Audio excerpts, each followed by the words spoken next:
Being an empath is not easy. It helps us overcome all the burdens. Why? All the pain of the empath, and here's where the empath part really ties into it now. Because of your empathy, it means that you will... Everybody, welcome to the Sigma Empath podcast. This is what I like to call the rant edition. I do not have any guests.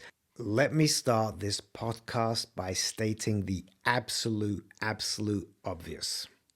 Being an empath is not easy. It's just one of those things in life. If you are an empath, through your sensitivity, through your heightened awareness, your elevated emotional intelligence, your high moral code, fitting in with neurotypicals, we are neurodivergent, it is not easy.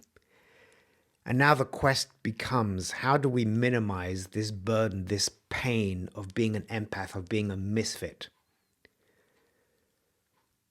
The platform I want to share with you today is something that I often have to remind myself. I forget. And then when I remind myself and I reconnect with this, I find strength.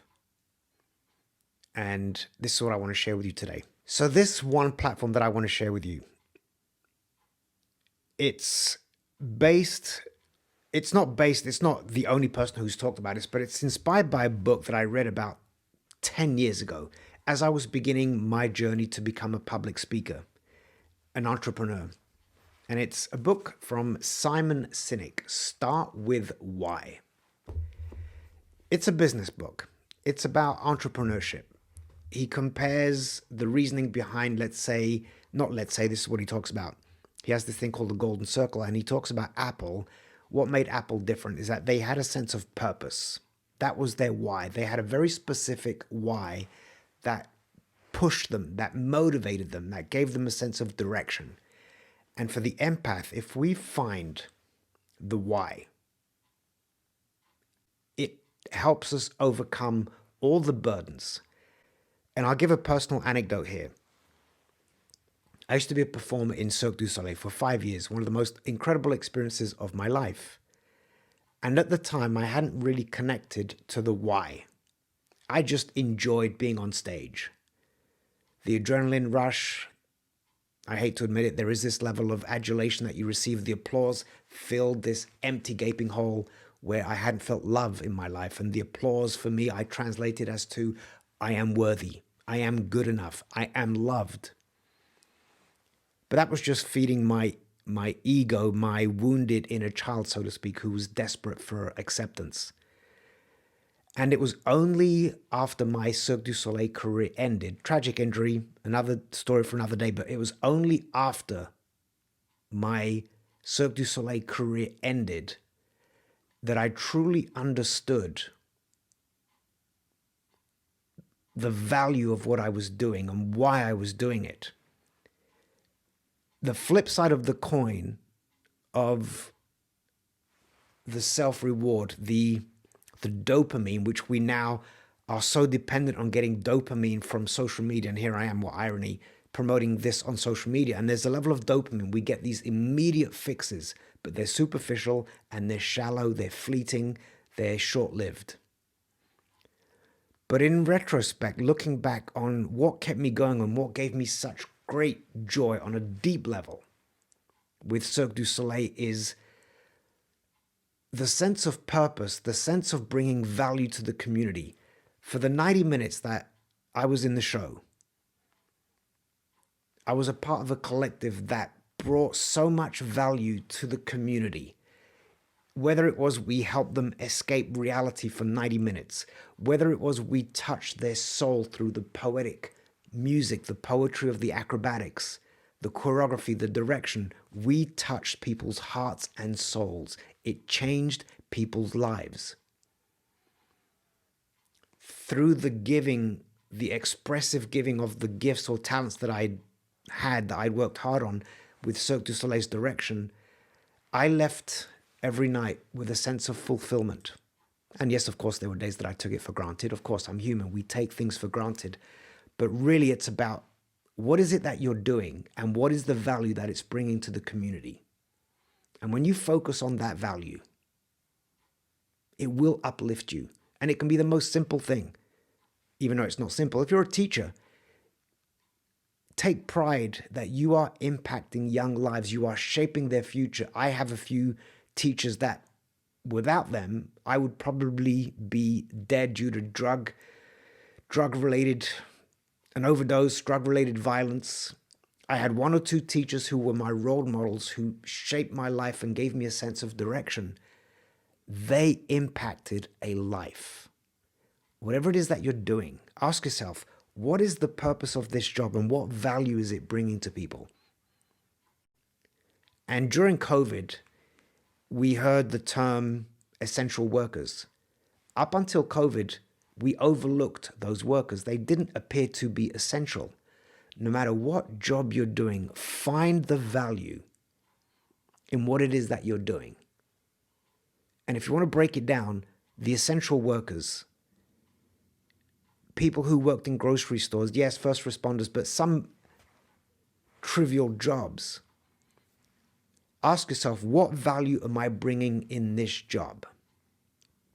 And then you focus on that sense of purpose to give you a reason for living. And all the pain of the empath, and here's where the empath part really ties into it now. Whatever work you're doing, pour your empath soul into it. Why? Because of your empathy, it means that you will genuinely care for those you are helping, bringing a service to. You are genuinely giving it with that empath love. And that's the differentiator. When people truly love and care about what they do, the service that they bring, the people they're giving it to, that's when their impact is exponentially augmented. So again, as the empath, always go back to what's the value that I'm bringing now. If you feel that you're not bringing any value in the work that you're doing, now the next dilemma, the next question is, why am I doing this work? And is it time for me to find some type of work where I do bring value that aligns with my core values, your core values? The power of purpose is unbelievable. And what I've done in the last 10 years, and specifically in the last 5 years with this Sigma Empath journey of empathy, and it all started with a book, Pink is the Color of Empathy.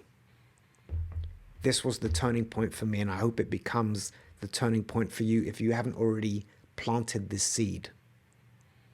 Your pain is your purpose. Your pain is your purpose.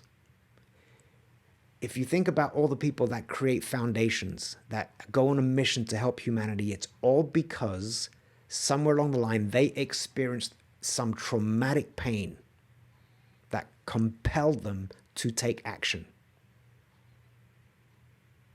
My pain, going to be over dramatic here, my pain, my suffering, once upon a time I slipped my wrist because of narcissist abuse and childhood abuse, and it all culminated and I slipped my wrist because I could no longer suffer another minute. I'm not recommending that as an option, by the way. If only I knew then what I knew now, I would have never done it. But going to that dark place, and the only way that I came out of it is I had to find purpose. I turned that pain into purpose, and it saved my life. And along the way, it just so happens that I've been able to save other lives. Take your pain, package it in a way that is meaningful. Use it to bring value to humanity. Because ultimately, my romantic notion is the empath is here to heal humanity, to bring light to the darkness. That's our mission. And it's a bloody, painful, heavy burden, curse of a mission, until you realize its value to humanity. 2 books. Start with why. Even though it's business, it's all about finding your why, your purpose. Pink is the color of empathy. If you want to do a deeper dive into finding your empath power, reach out. I provide coaching services. I have a lot of reels on Instagram, on YouTube. I do much deeper dives in all of these topics. Thank you for listening to my Sigma Empath podcast rant. I hope that it brought you value. Please keep going out there. Empaths, keep shining your light. Turn your pain into purpose. Be the difference.